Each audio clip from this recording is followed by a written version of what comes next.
Hey everyone, welcome back to the channel. Today we're going to do a drill that I just kind of made up. See how it goes.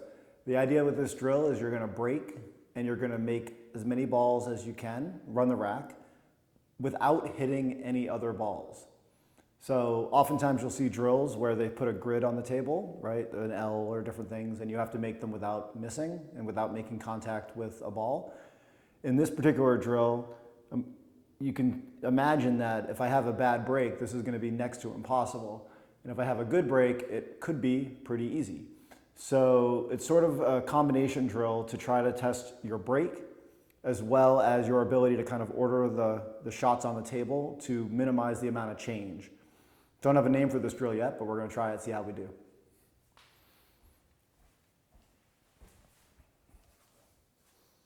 Starts with a good break.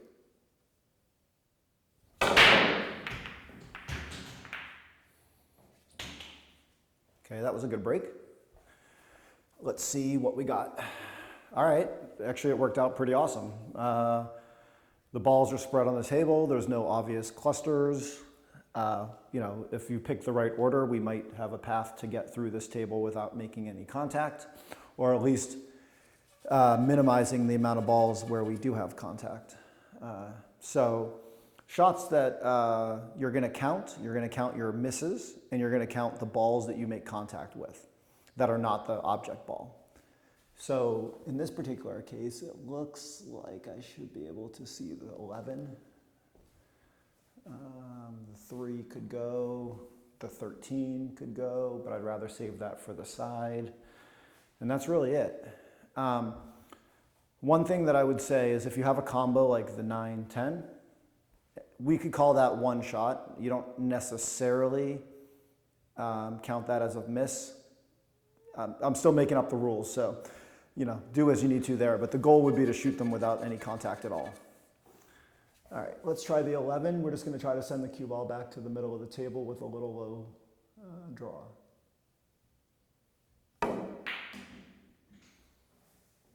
Okay, not enough speed, but workable. Now, you can see we have a shot at the 7 ball. I wanted to be out here so I could get the 3, or even though the 13. In this particular case, if I make the 7, I don't have the 6, don't have a great shot at the 5. I guess I could get to the 4. I could just tap the 3 in, which would give me possibly the 4, possibly the 3, possibly the 10. All right, I'm just going to try to tap the 13 in, sorry.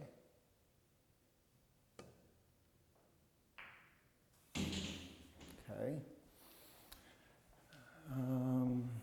We have the 3 in the corner, the 5 in the side, might hit the 7 though, and the 10, but that's going to come out and hit the 8 unless I work some magic. So if I hit the 5 and try to stun the cue ball over to here, I could have the 9, but that's pretty narrow. I think it's going to come out like this, so maybe the 14 or the 3.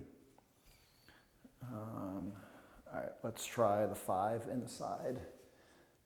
Got to hit it soft enough to not go crazy, but also not so soft that it rolls into the 7.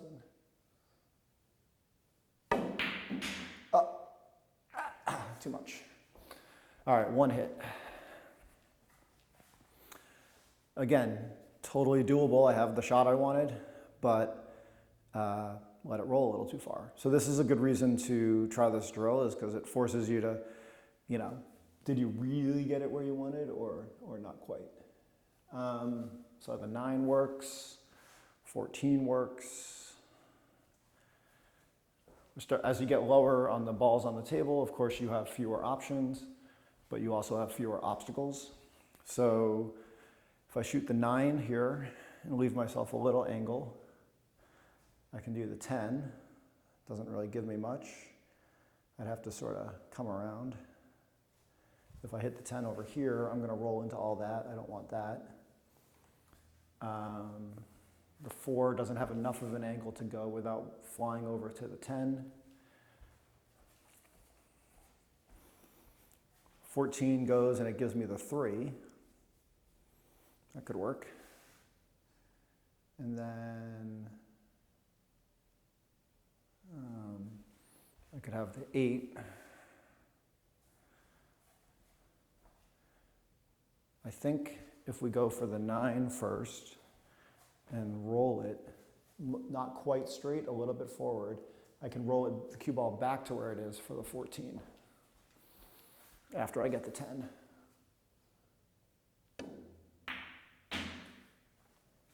I didn't get quite the angle I was hoping for. Okay, I mean the 8 goes in the side, but the cue ball is going to roll into the 6. So I'm going to take the 10, and then the question is, what do I want to shoot next? The 8 would go all the way down. 6 would go probably in that corner. 14 that corner. 4. Okay, so let's shoot it with basically just center ball. Okay.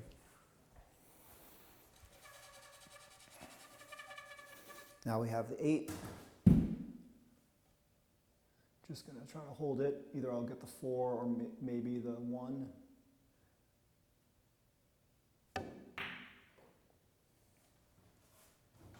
Pocket speed.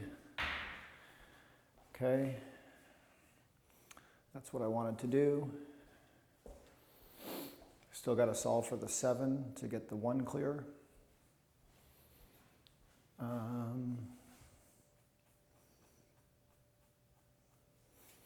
Take the set 4 and come out to here, I think. No, I'm going to hit the 7, I think, if I do that. Let's see. I could do the 4 and stop it for the 14. That would work. But I want to be kind of straight on it, I think. So coming into there. So not too much at all from a low spin or anything. Just hold it. Okay. Now, if we did that perfect, which I'm glad we did, we're going to stop it, which will give us the 6. Do I need an angle? Let's think. If I follow it, that's not good. If I stop it, I have the 6 come out, maybe for the, if I go too far, the 7. If I don't go far enough, the 3. Okay.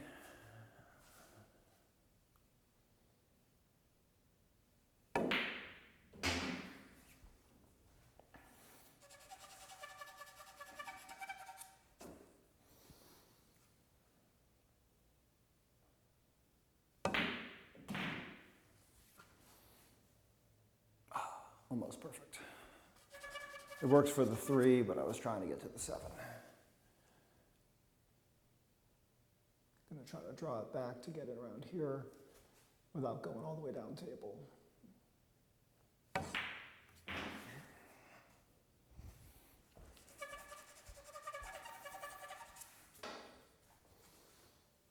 Seven in the corner, stop it, just follow to the rail for the 1 back here. Get in there, Archie. Got away with that. Not a very good cut. All right, and now we have the 1 in the corner.